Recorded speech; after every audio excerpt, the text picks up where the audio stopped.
En attendant le Sochaux Paris FC de ce lundi, le premier leader de la Ligue de BKT s'appelle Guingamp.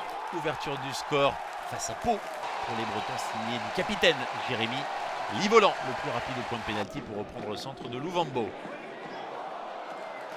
Défense paloise complètement dépassée.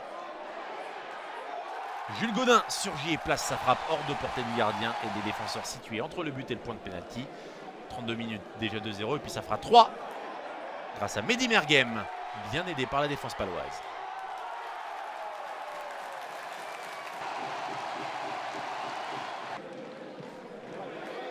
Finalement, ça fera 4 pour les Bretons. De nouveau Louvambo au centre, une merveille de ballon piqué. Et de nouveau Jules Godin pour signer le doublé. Ça fait 4-0 pour l'en avant face à Pau.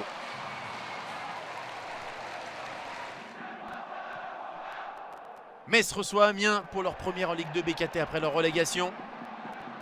Et si ce n'est Abli Diallo qui pourtant détonne dans ce match, c'est Lamine Gueye qui va ouvrir le score. Oublié au second poteau, le seul à suivre l'action jusqu'au bout. À propos de suivi d'action jusqu'au bout, Georges Mikaotadze perd le ballon mais le récupère et après, il fait tout seul, le Géorgien, pour marquer le deuxième but des Grenats. 2-0 à la pause et finalement 3-0 pour les Lorrains face à des Amiénois complètement dépassés par la maestria messine Mikaotadze qui la glisse à Ibrahim Agnan. Et 1 et 2 et 3-0 pour les Lorrains. Des vents contraires pour attaquer la saison du côté de Bastia sur ce mauvais dégagement à cause du vent de Johnny Placide. La reprise ensuite de Zakaria Naidji, aidé par le vent favorable justement, permet à Laval, le promu, d'ouvrir le score sur la pelouse du Sporting. Zakaria Naidji, encore une fois, le plus malin contre la passe de Joris Ainati, contourne Johnny Placide et permet au promu de s'imposer 2-0 sur la pelouse de Bastia.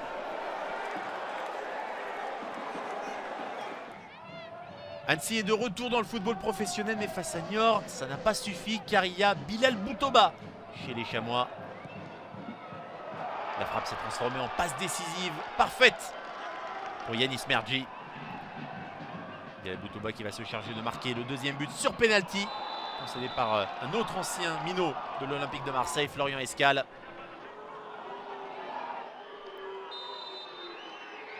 Boutoba qui passe parfaitement sa frappe hors de portée de Escale. Ça fait 2-0 pour les Niortais. Ça fera finalement 2-1 les Annéciens qui vont sauver l'honneur. Mais trop tard pour le promu. La première affiche de la saison de Ligue 2 BKT et ce premier but de la saison, il sera pour Dijon face à l'AS Saint-Etienne. Pas le plus difficile de la carrière de Michael Le Bihan. Bien aidé par une défense stéphanoise. Un peu aux abonnés absents sur ce coup-là et démonstration encore sur le deuxième but des Bourguignons. Le Bihan s'amuse au milieu de la défense. Frappe repoussée par Etienne Green. Mais ça revient sur Brian Soumaré. Pas aidé encore une fois par l'apathie générale des Stéphanois. Saint-Etienne, ce sera un petit peu mieux en deuxième période. Ils vont réussir à sauver l'honneur grâce à un jeune attaquant de 17 ans. Ayman Aiki. But superbe pour son premier en pro, mais ça ne suffira pas. Défaite des Verts, 2-1.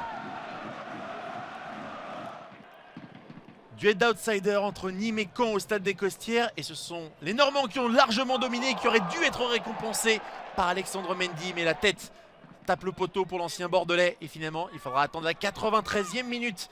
Et les remplaçants Caleb Zedi Seri qui fait tout le travail. Godson Kireme qui n'a plus qu'à conclure. Victoire 1-0 de Malherbe après 93 minutes de jeu sur la pelouse du Nîmes Olympique. Une victoire renversante pour les Normands.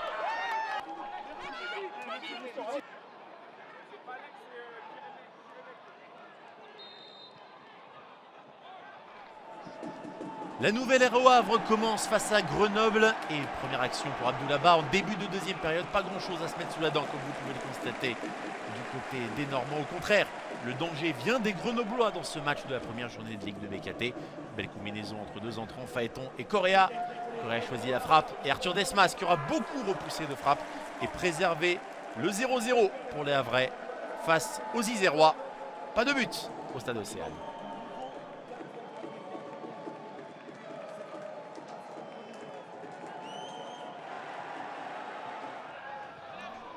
Duel de petits poussés entre Quevilly-Rouen et Rodez et Nicolas Lemaître qui aura préservé le 0-0 de bout en bout pour les Normands sur cette action de Bradley d'Angers. Les Ruténois qui auront eu les meilleures occasions dans cette deuxième période et notamment celle-ci.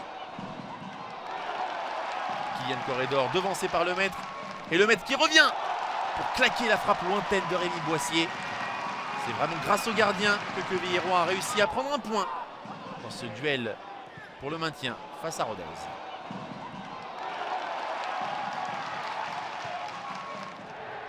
On parle enfin de football à Bordeaux face à Valenciennes. 20 000 supporters prêts à soutenir les Girondins dans ce premier match de Ligue de BKT.